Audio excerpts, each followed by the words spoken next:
Hello વિદ્યાર્થી મિત્રો, કેમ છો? મજામાં? તો ટ્રેન યોર બ્રેઇન ચેનલમાં તમારું સ્વાગત છે. તો આજે આપણે કયા ટોપિકની વાત કરવાના છીએ? તો અહીંયા એનએમસીએ 2 નિયમો એવા બદલ્યા છે જેનાથી અહીંયા આપણું ગુજરાતમાં અને ભારતમાં એમબીબીએસની સીટનો વરસાદ થઈ શકે છે. ઘણી બધી સીટો 2026માં વધી શકે છે. તો સૌપ્રથમ તો અહીંયા એનએમસી શું છે, પછી અહીંયા એમસીસી શું છે. તમારે જો અહીંયા મેડિકલ એડમિશન પ્રક્રિયામાં ભાગ લેવો હોય તો આ બંને વેબસાઇટ વિશે તમને ખ્યાલ હોવો જોઈએ અને આ બંને શું છે. તો એમસીસીનું ફૂલ ફોર્મ છે અહીંયા મેડિકલ કાઉન્સેલિંગ કમિટી.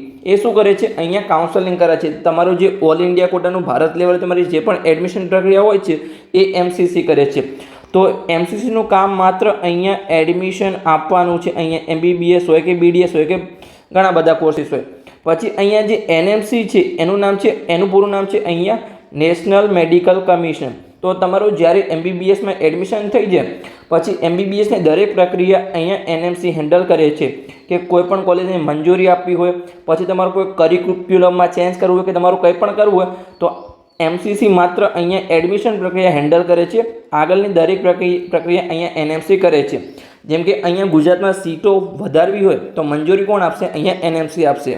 તો અહીંયા એનએમસી એક પત્ર બહાર પાડ્યો છે જેમાં 2 નિયમોનો એવો બદલાવ કર્યો છે જેનાથી અહીંયા એમબીબીએસની સીટમાં ઘણો બધો વધારો થઈ શકે છે. તો ચલો આપણે જોઈએ કે કયા 2 નિયમો છે. તો અહીંયા તમે જોઈ શકો છો કે અહીંયા 23 એપ્રિલની આ નોટિફિકેશન છે. આ પીડીએફ તમને એમસીસીની વેબસાઇટ પર મળી જશે. આ પીડીએફ કાલે જ એમસીસીની વેબસાઇટ પર અપલોડ થઈ છે કે અહીંયા 28 એપ્રિલે તમારી આ જે પીડીએફ છે એ અહીંયા એનએમસીની વેબસાઇટ પર અપલોડ થઈ છે. તો ચાલો આપણે જોઈએ કે કયા 2 નિયમો છે. તો આપણે અહીંયા હિન્દીમાં બંને નિયમો જોઈશું. તમને ઝૂમ કરીને સમજાવું છું કે અહીંયા પહેલો નિયમ તમારો એવો હતો કે કોઈપણ કોલેજને અહીંયા વર્ષ 2024-25થી કોઈપણ કોલેજની મંજૂરી મળે તો એની મંજૂરી મિનિમમ અહીંયા 150 સીટની આપવાની, એટલે કે તમારી વધુમાં વધુ મેક્સિમમ અહીંયા 150 સીટની મંજૂરી આપવાની.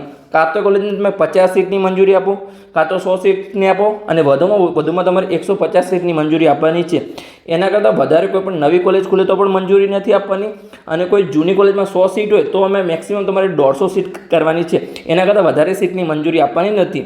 પણ હવે જે તમારો નિયમ ચેન્જ કરવામાં આવ્યો છે એમાં તમારો અહીંયા વર્ષ 2026થી એવો નિયમ લાગુ કરવામાં આવ્યો છે કે આજે તમારો જૂનો નિયમ હતો કે કોઈપણ કોલેજમાં 150 સીટ કરતાં વધારે મંજૂરી આપવાની નહીં, એ નિયમને તમારે રદ કરવામાં આવ્યો છે. તમે અહીંયા જોઈ શકો છો કે વર્ષ 2024-25 एमबीबीएस छात्रों की कुल संख्या 150 से अधिक नहीं कर सकते नियम को हटा दिया गया है. એટલે કે આ નિયમને નીકાળી દીધો છે. હવે તમારી કોઈ પણ નવી કોલેજ હોય કે જૂની કોલેજ હોય એમાં તમને 200 સીટ સાથે પણ કોલેજની મંજૂરી મળી શકે છે. પછી એમાં 250 સીટ પણ થઈ શકે છે. મોટાભાગની કોલેજમાં મેક્સિમમ વધારેમાં વધારે 250 સીટ હોય છે. તો અહીંયા 250 સીટ સાથે પણ નવી કોલેજને મંજૂરી મળી શકે છે. તમે કદાચ 2025ની એડમિશન પ્રક્રિયામાં ભાગ લીધો હોય તો મોટાભાગની કોલેજને 100 અથવા 50 સીટ સાથે મંજૂરી મળી હતી. પણ અહીંયા હવે તમારો નિયમ ચેન્જ થઈ ગયો છે તો એમાં તમારે વધારે મંજૂરી મળી શકે છે. એટલે કે ગુજરાતમાં અહીંયા સીટો વધી શકે છે અને ઓલ ઇન્ડિયા લેવલે આખા ભારતમાં ઘણી બધી સીટોનો વધારો થઈ શકે છે. એટલે તમને અહીંયા ફાયદો થઈ શકે છે. અને જે જૂની કોલેજ છે જેમ કે ગયા વર્ષે 2025માં કોઈ પણ કોલેજને 100 સીટ સાથે મંજૂરી મળી હોય તો આ વર્ષે એ સીટ 200 પણ થઈ શકે છે અને 250 પણ થઈ શકે છે. એટલે ઘણી બધી કોલેજમાં અહીંયા સીટનો વધારો થશે.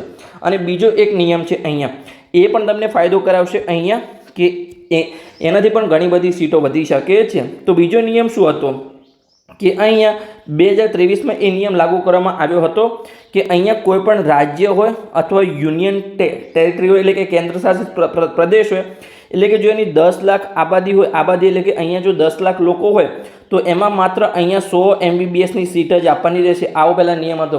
જેમ કે અહીંયા તમે જુઓ કે અમદાવાદમાં જો 50 લાખની વસ્તી હોય તો ખાલી 500 સીટ આપવાની. આ તો આપણે અંદાજિત એક ઉદાહરણ તરીકે વાત કરીએ છીએ.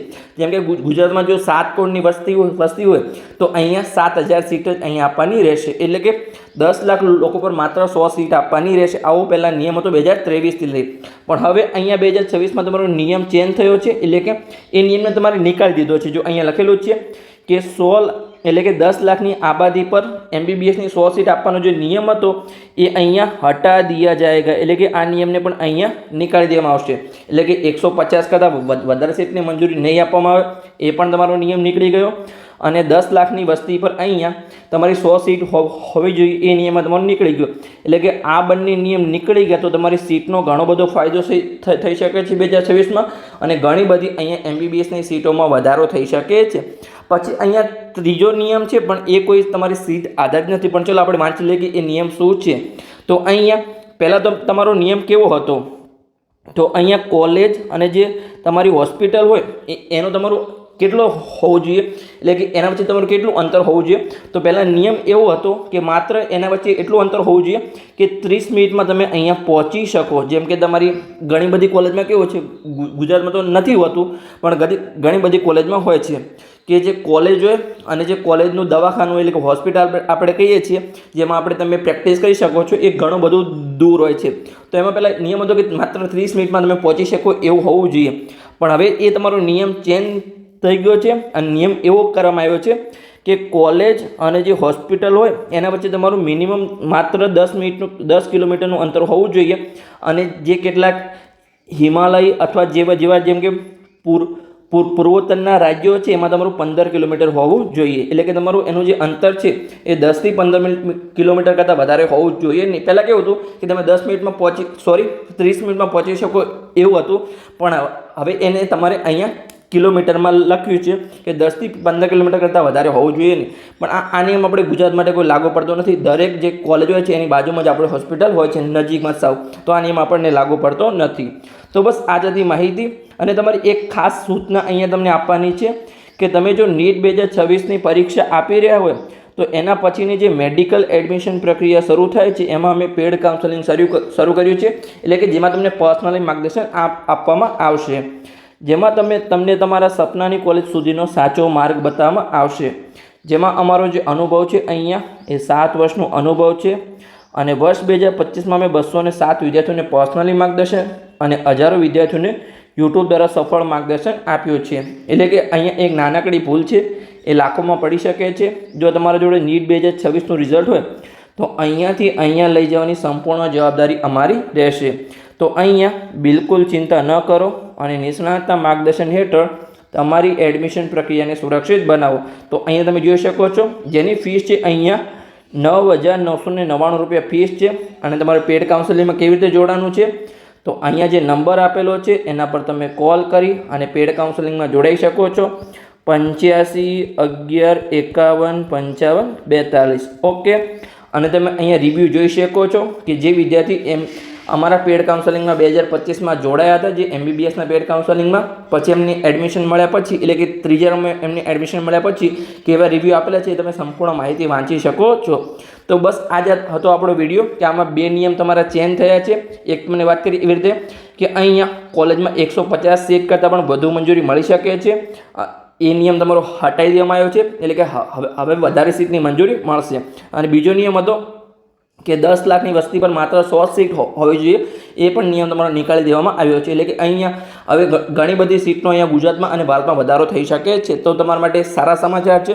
તો વિડીયો સારો લાગ્યો હોય તો ચેનલને સબસ્ક્રાઈબ કરી શકો છો અને તમારા મિત્રોને વિડીયો શેર કરી શકો છો, તો એમને પણ મેડિકલ એડમિશન પ્રક્રિયાની સંપૂર્ણ જાણકારી મળતી રહે.